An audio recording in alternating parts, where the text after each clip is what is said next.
तर जाऊयात रायगडमध्ये सुनील तटकरे यांच्या कार्यक्रमात राष्ट्रवादी पक्षाच्या बॅनरवरून वाद निर्माण झालाय। बॅनरवरून अजित पवार आणि उपमुख्यमंत्री सुनेत्रा पवार यांचा फोटो गायब झालाय।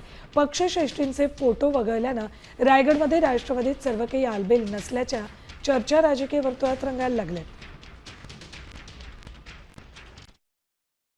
अजितदादांच्या निधनाच्या नंतर सुनेत्रा वहिनी, पार्थदादा आणि जयदादा यांच्याशिवाय राष्ट्रवादी काँग्रेस पक्ष आम्हाला मान्य नाही।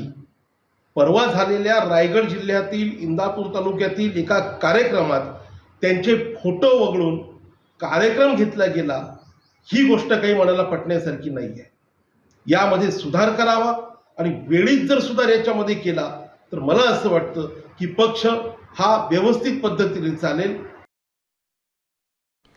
तर या बॅनरवर अजितदादांचा फोटो नसल्यानं आमदार अमोल मेटकरी यांनीही नाराजी व्यक्त केली।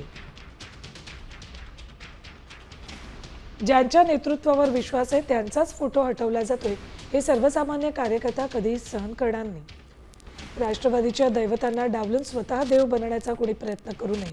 महाराष्ट्र हे सहन करणार नाही। #प्रोटोकॉल। तर बॅनरवर फोटो नसल्यावरून मंत्री अदिती तटकरे यांनी दिलगिरी व्यक्त केली। काय ट्विट केले बघा। दिवंगत नेते अजितदादा पवार, उपमुख्यमंत्री सुनेत्रा काकी यांचा फोटो नव्हता याबद्दल मी दिलगिरी व्यक्त करते, असं ट्विट त्यांनी केलंय।